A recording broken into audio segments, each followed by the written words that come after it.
Kiev tente de piéger la Russie, selon le ministère de la Défense. Salut à tous. Bienvenue sur Malien Fâché. Si la vidéo vous plaît, n'hésitez pas de vous abonner à ma chaîne, d'activer la cloche des notifications et de mettre un like pour nous soutenir.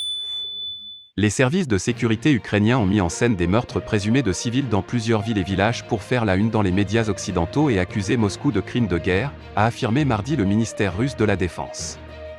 Moscou insiste sur le fait que la même tactique a été utilisée par Kiev, pour blâmer les forces russes pour les atrocités commises dans la ville de Bucha la semaine dernière.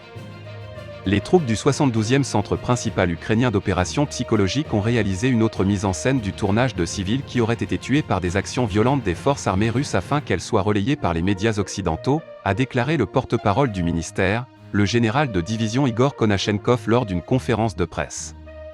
Selon des informations confirmées, le tournage a eu lieu lundi dans le village de Mochin à quelques 23 km au nord-ouest de la capitale ukrainienne Kiev, a-t-il insisté. Des opérations similaires sous fausse bannière ont été menées par la partie ukrainienne dans les villes de Soumy, Konotop et ailleurs, a ajouté Konashenkov. Samedi, l'Ukraine a diffusé des images graphiques de plusieurs cadavres gisant dans les rues de la ville de Bucha, au nord-ouest de Kiev, affirmant qu'il avait été exécuté par les troupes russes. Moscou, qui insiste sur le fait qu'elle ne vise pas les civils lors de son opération en Ukraine, a rejeté ces accusations comme une provocation et une opération sous fausse bannière de Kiev. Il a souligné de nombreuses incohérences dans l'histoire ukrainienne, notamment le fait que la vidéo est apparue plusieurs jours après le retrait des forces russes de Bucha, et que le maire local n'a mentionné aucun meurtre dans son discours vidéo déclarant la libération de la ville. Malgré les arguments russes et la tentative de Moscou de convoquer une session du Conseil de sécurité de l'ONU, l'Occident a immédiatement choisi qui blâmer pour les prétendues atrocités. Le président américain Joe Biden a exigé un « procès pour crimes de guerre » pour son homologue russe Vladimir Poutine et l'UE a promis d'envoyer ses experts pour aider les autorités ukrainiennes à recueillir des preuves sur le site.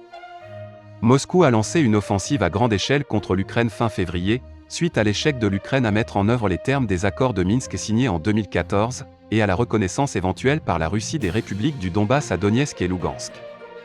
Les protocoles négociés par l'Allemagne et la France avaient été conçus pour régulariser le statut de ces régions au sein de l'État ukrainien.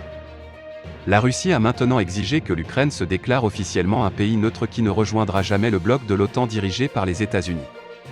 Kiev insiste sur le fait que l'offensive russe n'a pas été provoquée et a démenti les allégations selon lesquelles il prévoyait de reprendre les deux régions rebelles par la force.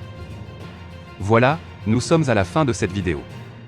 Merci de vous abonner et de mettre un like si elle vous a plu. À bientôt pour une nouvelle vidéo.